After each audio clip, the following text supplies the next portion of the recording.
Bonjour mes élèves du tronc commun option français. Dans cette séance, on va essayer de corriger une série d'exercices, d'exemples de quelques actions mécaniques.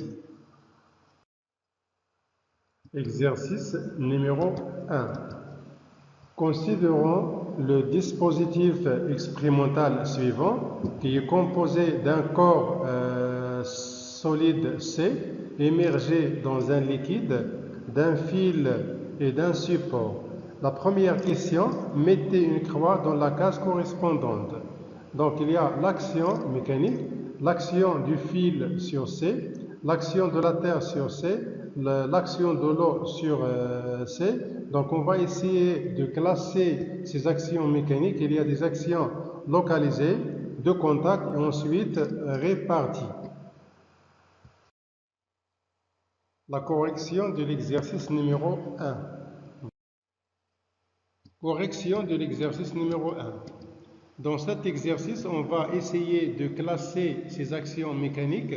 L'action du fil sur C, il y a le contact entre le fil et le corps C, donc c'est une action mécanique de contact.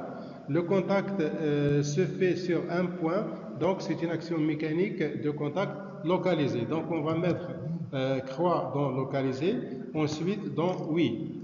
La deuxième action, c'est l'action de la Terre sur le corps C, c'est-à-dire c'est le poids. C'est une force à distance.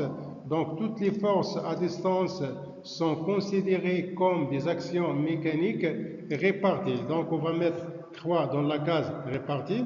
Ensuite, non, car l'action de la Terre sur C n'est pas une action mécanique de contact. La dernière action, c'est l'action de l'eau sur C. Donc il y a le contact entre le corps C et le liquide dans plusieurs points. Alors c'est une action mécanique de contact répartie. Donc on va mettre croix dans répartie, ensuite dans oui, car c'est une action mécanique de contact.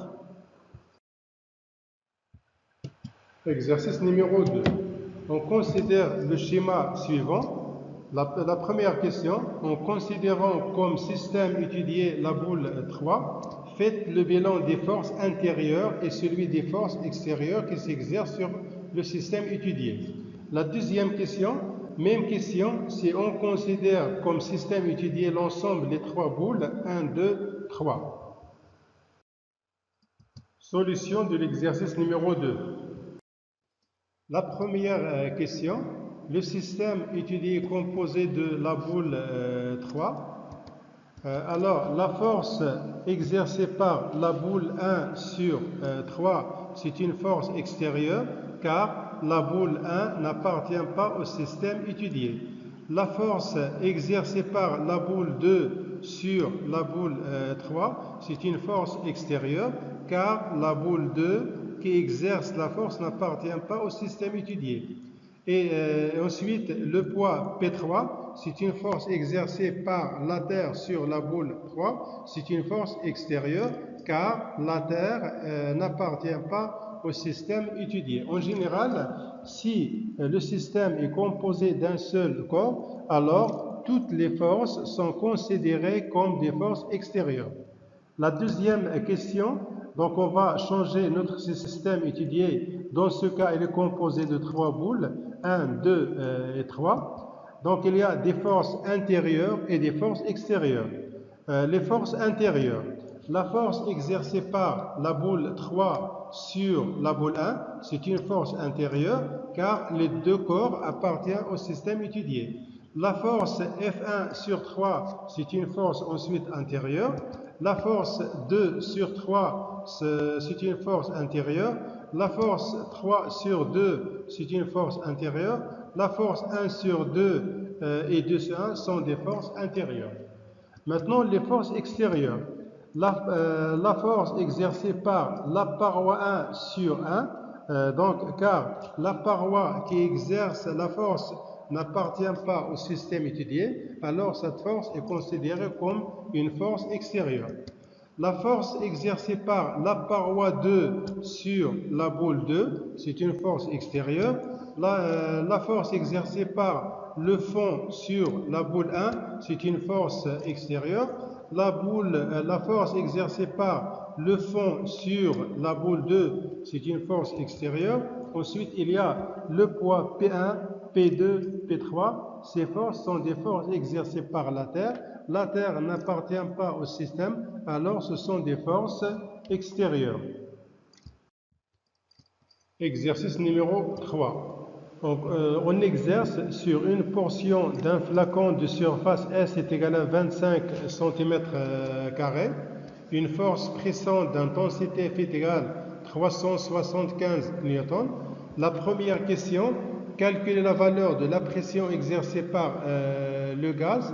La deuxième question, comparer cette valeur à celle de la pression atmosphérique.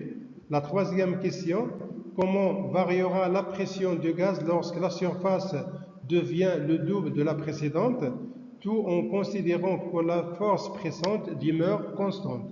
On donne la valeur de la pression atmosphérique, P est égal à 1013 hectopascal.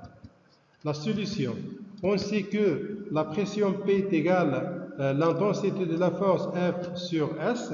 F, il est exprimé en newton, S en mètres carrés.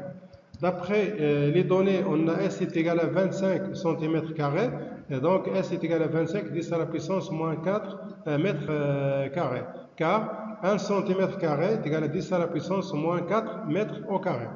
L'application numérique, P est égal à 375, c'est la valeur de l'intensité F, sur la surface 25 10 puissance moins 4 mètres carrés, qui est égal à 1,5 10 à la puissance 5 pascal. La deuxième question, c'est comparer la pression atmosphérique et la pression du gaz. D'après les données, la pression atmosphérique est égale à 1,013 10 à la puissance 5 pascal. La pression du gaz est égale à 1,5 fois 10 à la puissance 5 pascal. Donc on constate que la pression du gaz est supérieure à la pression atmosphérique. La dernière question, c'est comment varie la pression lorsqu'on augmente ou bien on double la surface S. Alors, P' est égal à F sur S'. La valeur de F est égale à 375 newtons. La surface, dans le premier cas, c'est 25 10 à la puissance moins 4 mètres carrés. Puisqu'on a doublé la surface, donc S' est égal à 2 fois 25 est égal à 50 10 à la puissance moins 4, alors P' est égal à 0,75 10 à la puissance 5 pascal. On constate que P' est égal à P sur 2. Alors la conclusion, en augmentant la surface pressée, la pression diminue. Exercice numéro 4. La figure ci-dessous représente un récipient cylindrique contenant un gaz sous la pression P est égale à 1,5 bar. 1. Représenter le vecteur de la force pressante appliquée par le gaz sur la base du récipient sans échelle.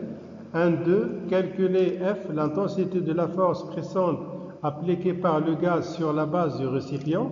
La deuxième question, calculer la pression résultante d'une force appliquée d'intensité F est égale à 2 newtons sur la surface d'un disque de rayon L est égal à 25 cm en pascal et en bar. On donne le diamètre du récipient D est égal à 8 cm et un bar est égal à 10 à la puissance 5 pascal. La solution de l'exercice. La première question 1, voir figure. D'après le cours, on sait que la droite d'action de la force pressante est toujours perpendiculaire à la surface pressée. Donc, la force F doit être perpendiculaire à la base du récipient. Ensuite, le sens de la force pressante est dirigé du gaz vers la base, donc vers le bas. La deuxième question 1.2, calculer la valeur de l'intensité de la force pressante. On sait que F, c'est-à-dire l'intensité de la force pressante, est égale à la pression multipliée par la surface S. La base du récipient se forme d'un disque. alors la surface S est égale à pi fois R au carré. R, pi c'est 3,14, R c'est le rayon de la base. Alors, F est égal à pi, c'est-à-dire la pression, fois 3,14 fois la valeur de R au carré. L'application numérique, d'après les données, la valeur de la pression c'est 1,5 bar. 1 bar est égal à 10 à la puissance 5 pascal. Donc la valeur de P c'est 1,5, 10 à la puissance 5 pascal. Multiplié par pi c'est 3,14 fois le rayon. D'après les données, on a le diamètre la base du récipient c'est 8 cm. Alors la valeur de R c'est 4 cm. Donc c'est 4, 10 à la puissance moins 2, le tout au carré. Donc la valeur de F est égale à 502,4 newtons. La dernière question, c'est calculer la valeur de la pression. On sait que P est égal à F sur S. Alors P est égal à F sur la surface de la base, c'est P fois R au carré. La valeur de F est égale à 2 newtons. Ensuite, le rayon du disque est égal à 20 cm, c'est 20, 10 à la puissance moins 2, le tout au carré. Donc on obtient la valeur, c'est 1592,35 pascal, qui est égal à 1592,35 10 à la puissance moins 5 bar, car 1 pascal est égal à 10 à la puissance moins 5 bar. Donc on obtient la valeur de la pression 1,59 10 à la puissance 2 bar.